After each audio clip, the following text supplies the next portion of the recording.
Hello, my good friends. David Burns, good to be with you again today. And of all the things that we have figured out about bees, honeybees, beekeeping, techniques, mite control, treatments, all of that, pollination, of all the things we've done, the genome and everything, one thing puzzles us. Well, actually, there's a lot of things still puzzling us about honeybees that we don't know for sure, but this one thing, haven't figured it out yet, but it is a problem.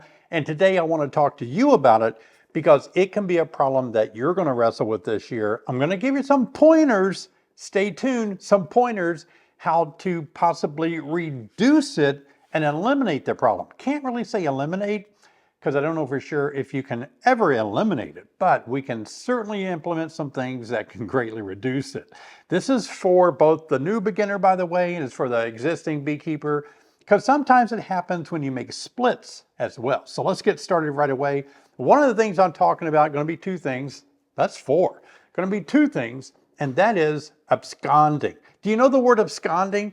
It means that all the bees that you purchased or whatever, however you got them, you caught a swarm or something, you put them in a box, you have them in a hive, everything looks good, you put frames in there, it's a beautiful hive. You bought it with your hard-earned money, you've done all the necessary things, you've painted the box, you've added some wax to the comb, you sprayed some one-to-one sugar water. It's just a beautiful place that anybody that's a bee would be happy to live, except they fly away. All of them, including the queen. Just no one's at home. It's empty. It is, after you put the bees in it, it is as empty as before you put the bees in it. That's called absconding. It's different than swarming. Swarming is when half of the bees leave with the old queen, they raise a new queen, and the other half takes over. The half that flew away finds a new home somewhere. That's swarming. Absconding means, boom, they're gone, all of them. And it does happen quite frequently when you install a new package, sometimes when you make a split. And that's so frustrating. I've made some splits before in the spring, and what I do, I try to do all the things I know that need to be done so that it turns out to be a good split. But what happens is occasionally, maybe 1 out of 100 times, I'll have all the bees fly back to their original colony. They abscond and they're just gone and there's nothing left. And all the brood that I transferred, if I'm not on the ball, will die or be chilled and died. And so whether you're making a split or whether you are getting a package for the first time, absconding can be a real thing. It can be problematic. Now, if you're getting a 5-frame nuke, it's not a big deal at all because usually 5-frame nukes don't abscond because the queen is in there, she's released, she's laying, and there's so many frames of brood to take care of and space to grow. They're familiar with their home. Now back to the mystery. Yeah, we really don't know why bees abscond. I mean, why would you buy a package of bees and there they are in a cage and you pour them into your new hive that's just, like I said, beautiful, smells good, boom, got wax on the frame and everything. Why do they leave? Who knows? One of the reasons I think is because bees are in the animal kingdom. They're a wild animal. If you bring a new puppy home, a new dog home that you buy or something, yeah, you got to be careful. That dog will run off and get ran over in the road. You have to kind of keep the dog around the house. If you live out in the country, you kind of got to keep it tied up for a little bit so it knows it's your property. Kind of expand it, feed it so it stays there. You know, wild animals. So bees, I think sometimes, even though they're in a package and you shake them in a box and it looks like a perfect place for a colony to grow, sometimes I wonder if bees just don't say, hey, our natural habitat is the woods. Let's go find us a dead tree that's got, you know, the hollow part of the tree in it, and let's go make a new hive out there, new home out there. Boom, away they go. So frustrating. Let's get into some tips today on how you can reduce the chance, not eliminate, but reduce the chance of your bees absconding, even when you make a split. One of the best ways I know is to drop a queen excluder between the bottom board and the first deep hive body. Now, the reason this is good is because the queen can't go through that and they can't swarm without a queen. Well, they can, but they're all going to come back and say, hey, mama, I thought you were coming with us. You know, well, I can't get through this screen. Well, we can't get you through there either. Now, This is not fail-proof, and here's why. Because sometimes when you install a new package, your queen that's in her own cage, she's not fed as well as she normally would be if she's out and about, right? She's not fed as much, and she's really not laying any eggs, so she might be a little bit thinner being in that cage for a while in your package of bees that you just bought. So it's possible that the queen could still get through the queen excluder when she's in that cage and she just comes out. I'm not sure if she can. I'd say the chances of that happening are small, but again, I can't rule that out.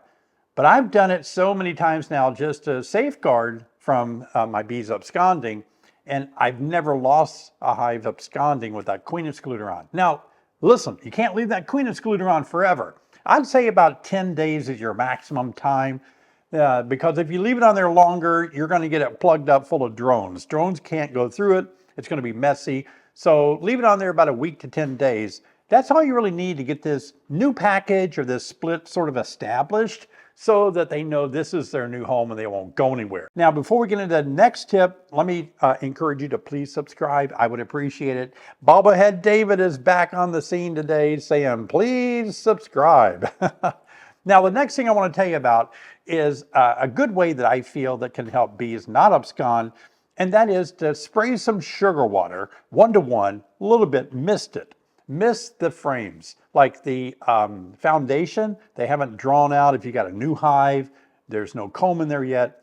Even if there is comb, just put some mist of 1-to-1 sugar water, maybe with a little bit of lemongrass extract, or if you want to use honeybee healthy instead, it smells like lemons, and that kind of attracts the bees to stay together when they have that smell in there. So spraying down some frames. While we're talking about frames, another thing you can do is you can take a frame and add extra wax to it. The more wax that's on there, the bees can utilize that wax faster without having to make it themselves. And so if you put a light coat of extra wax, yeah, I know they come from the factory with wax already on them, but that's not enough for me. Why don't they put more wax on them at the factory? What is it? Why are they trying to put such a small amount of wax on there? I can't get more wax? Come on. So I add wax to my frames, and it helps the bees sort of get busy and not be thinking about absconding. By the way, I have a video on how to add wax to your frames, and that's a good bit. I'll leave a card right up here. You can click on that and watch it later. Tip number 3 is to slide something under your hive if you have a screen bottom board. A new package or maybe a new split, you don't want them leaving because they see all this daylight coming up in the bottom of their hive. So for the first 10 days, let's cover that up, make a darker cavity for them to sit in there and feel like they're safe. That's one of the reasons I'm insecure about treating a new package right away for mites, is because I'm afraid that treatment might cause them to abscond. It may not, but I'd rather wait a little bit and lose a few more bees from mites or viruses than lose the entire colony from absconding. Because I treated it and scared them away because they didn't like this new home that's getting sprayed with acid or something. So I just like to wait a little bit of time, maybe at least a couple of weeks, so they can be established. I know they're not going anywhere. But that's one of the things you can do, is darken the bottom and just slide something in the bottom board or just below the bottom board so it appears a little bit darker, and that'll help hold those bees in that safer, darker environment. The next tip is to be careful not to go in too soon. I know we're excited to look in that new package or check and see how it's going, but if you open the top up too often or too soon, too frequently, the bees might start saying, you know, I sort of like this place, but now that we've been here for a few days, notice how the roof keeps coming off. Maybe we need to find a different place. So I need you to stay out of there for at least 3 to 5 days before you check on your queen. Don't go in there the very next day after you install them, not the second day. let's give them time to get the queen out, start laying, and then you can check, because we want them to feel this is a good home for them to be in. Now, for those of you that are installing several packages and you might line all your hives up together side by side, there's a little danger that one of those packages that you install in a row of others may abscond and go into one of your other lined up hives. That happens very frequently. So if you're buying more than one colony, you're going to have to implement some things, and here are some suggestions. I would recommend that you make them face different directions. You can kind of turn them later, a little bit at a time, until you get them where you want them. But the idea of putting something on the front of the hive, like put a big black triangle on one hive, staple a piece of paper with a big black triangle. On another hive, big black circle. Now, color doesn't really make a huge difference. Bees they see ultraviolet. They don't see the colors so much we do as they do shapes. They really identify shapes. If you can put something in front of one hive, like a lawn chair, lean it up against there, or a branch or something where the bees can still go in and out, but it's different than the hive next to them. Sometimes I just lay a brick right on the bottom board of one hive, and then the bees just know I live in the house with a brick on the front door. I know it's silly, but oh boy, does it help. Because I assure you, so many times if you line up 4 or 5 hives right beside each other and you install packages in them, the packages start taking orientation flights and they get confused. Now, this is especially true when you're making a split. Sometimes all the bees that you make in that split that you carry over to another hive in another place in your apiary, those bees, especially if they're older foragers, are going to fly right back to the original hive, and that's going to reduce the incoming resources that the bees need so desperately to grow that new split. So implement these same techniques of putting something in front of the hive, like a folded up lawn chair or something like that, and a branch, a brick or something. Make those bees take a new orientation flight. When they fly out, they'll be like, wait a minute, I don't remember this being in front of my hive. Where are we? It has helped me so often. I would say 9 times out of 10. It's so good. It helps so much. So whether you're making a split, making a package, or you have them close together, put something in front of those hives so that they know that's their new location. Now, I know you're probably thinking, look, this is not going to happen to me, David. I don't want to watch this. I'm not interested. I'm just going to install my bees and all will be fine. Oh, you're going to be so sad if they abscond. I assure you, you paid a lot of money to maybe take a class, to buy the equipment, to buy the bees. You read a lot of books, you studied, and you installed your packages. You did it exactly like everybody told you to do. You did it perfectly. You have the perfect hive and everything. There's no reason for them to leave. It is a mystery. But all at once they pick up and every single one of them are gone. And here's the sad part. Oftentimes after they abscond, you go back and call your package bee provider and say, oh no, my bees all flew away. I'd like to buy another package, and they've been sold out for a long time.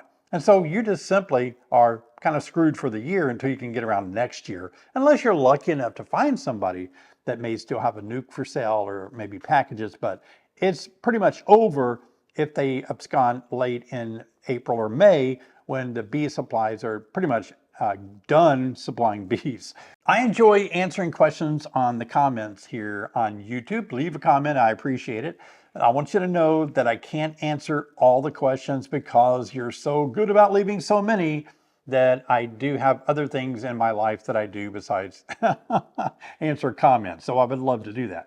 So I want you to know that leaving comments is always good. I'll try to answer as many as I can. I've got a video coming up this week where I just sit down and answer these comments. If I haven't been responding to some of yours, I'm saving them up coming up this week. So be looking for that video.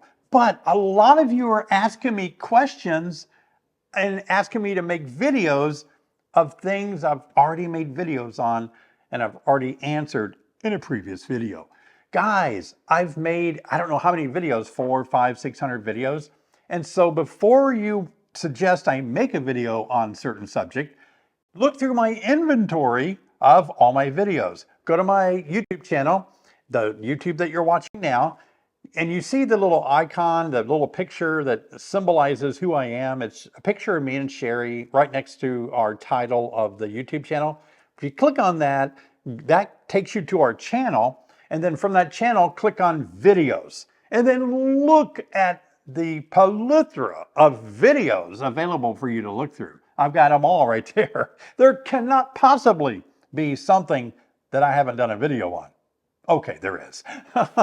Or I wouldn't be able to make one tomorrow, right? So be sure and look at all my past inventory of videos. I'm sure they're going to be very helpful for you. Also, guys, I have a lot of ways that I like to help you. One of the ways is through B Team 6. So many of you have been joining recently B Team 6 mentorship, where you can have personal access to me, my cell phone, my email, talk to me personally when you're having BU problems, and I enjoy that. We have just a few spots left. So if you're interested in being a part of my mentorship program, B Team 6, here's the link right here, and I'll leave it in the description as well. Always take one of our online beekeeping courses. That's another great way for you to make sure that you're keeping bees healthy, doing the best you can to keep them alive. Now, I've got another great video that I just made out in the yard playing with some queen cells. Take a look at this video. I'll see you over there.